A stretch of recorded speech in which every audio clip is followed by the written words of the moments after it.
पूरे बात करे थे और इस पार्ट में हम फ्यूल के बारे में बात करने वाले हैं।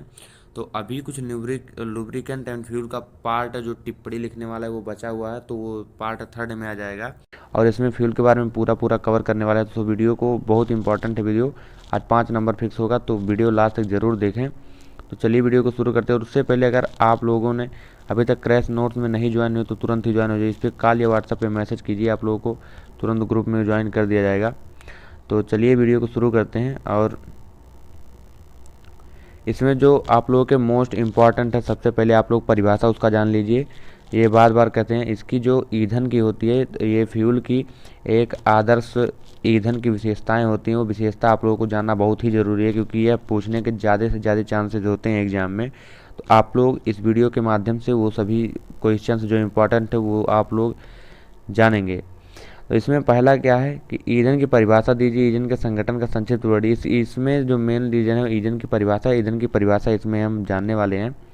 और इसमें देखिए, वे पदार्थ जो वायु या ऑक्सीजन में जलकर ऊष्मा एवं प्रकाश उत्पन्न करते हैं ईंधन कहलाते हैं। सिंपल सी परिभाषा है इसकी, वे पदार्थ जो वायु या ऑक्सीजन की उपस्थिति में जल करके और ऊष्मा तथा प्रकाश उत्पन्न करते ईंधन कहलाते हैं। और एग्जाम्पल आप लोग जरूर लिखिएगा, बार बार कहता हूँ, कोयला, लकड़ी, मिट्टी का तेल और पेट्रोल तथा आदि।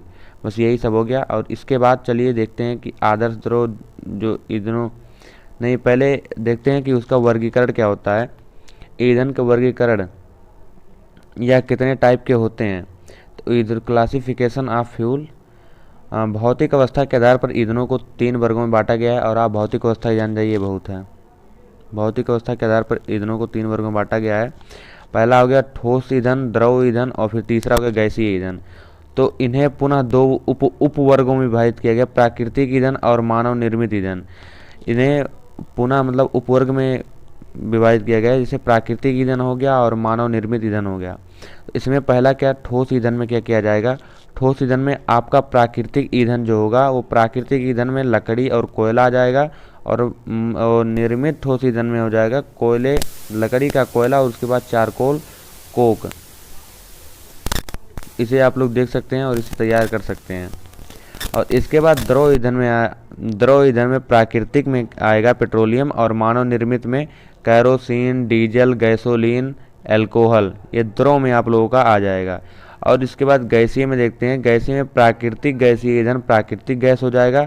और मानव निर्मित गैसीय ईंधन तेल गैस, कोल गैस और प्रोड्यूसर गैस, भाप, अंगार गैस। और इसको आप लोग तैयार कर लीजिए, यह आप लोगों के एग्जाम में इस बार पूछने के चांसेस ज़्यादा हैं। और इसके क्या है, आदर्श ईंधन की विशेषताएं क्या होती हैं। तो आदर्श ईंधन की विशेषताएं ये आप लोगों के लिए मोस्ट इम्पॉर्टेंट है, तो ये आप लोग ज़रूर से ज़रूर ध्यान दीजिए पूरा वीडियो देख करके। और इसको आप लोग कृपया करके नोट्स इसका बना लीजिए या फिर स्क्रीनशॉट ले लीजिए, या तो डिस्क्रिप्शन में लिंक दिया हुआ टेलीग्राम चैनल तुरंत ही ज्वाइन कर लीजिए और वहाँ पे ये पीडीएफ आप लोगों को तुरंत प्रोवाइड कर दिया जाएगा। और अगर कोई डाउट आता है तो कमेंट में ज़रूर बताइए। और चलिए देखते हैं आदर्श ईंधन की विशेषताएं क्या होती हैं। आदर्श ईंधन पहला हो गया, आदर्श ईंधन का वायु या ऑक्सीजन की उपस्थिति में प्रतिक्रिया, वायु की उपस्थिति में क्रियाशील जल्दी होना। कि जैसे अगर ईंधन है, आदर्श ईंधन है और इसको हम जलाएंगे तो तुरंत ही या जल्दी से जल जाना चाहिए और यह सस्ता होना चाहिए। जिससे ये पहला क्या है, जलने की बात इसलिए हो रही है क्योंकि जब धुआं ज़्यादा देता है, जो ईंधन ज़्यादा धुआं देता है वह खराब ईंधन होता है, और जो ज़्यादा जलता है, धुआं कम देता है, वह बहुत ही अच्छा ईंधन माना जाता है। तो इसीलिए वह जल्दी क्रियाशील होना चाहिए। और दूसरा क्या, सस्ता होना चाहिए। ऐसा नहीं है कि आप लोग ज़्यादा बजट वाला खरीदें और काम भी ना करें ठीक से। तो आप लोगों के लिए सस्ता ईंधन भी ज़रूरी है, आप लोग ईंधन सस्ता होना चाहिए। और तीसरा है कि ज्वलन के बाद अवशेष नहीं बचना चाहिए। अगर ज्वलन के बाद अवशेष बच जाता है तो वह ईंधन पूर्णतः नहीं जलता है, तो इससे भी एक हानियाँ हो सकती हैं। इसीलिए एक आदर्श ईंधन की विशेषताएं ये भी हैं कि जलने के बाद इसका अवशेष नहीं बचना चाहिए।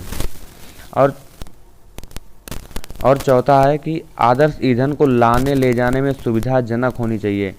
ऐसे ईंधन की जो एक स्थान से दूसरे स्थान पर लाने और ले जाने के लिए सुविधाजनक होने चाहिए। तो ऐसे ईंधनों को भी आदर्श ईंधन की श्रेणी में रखा जाता है। आदर्श ईंधन की प्रज्वलन ताप कम होनी चाहिए, प्रज्वलन ताप कम होनी चाहिए और आदर्श ईंधन को जलाने के बाद शुरू में धीरे धीरे जलना चाहिए। तो जो शुरू में जो जलता है उसे हम प्रज्वलन कहते हैं। यहाँ पर देखिए प्रज्वलन की परिभाषा दिया हुआ है कि वह ताप जो जब कोई पदार्थ शुरू में जलता है तो उसे प्रज्वलन कहते हैं।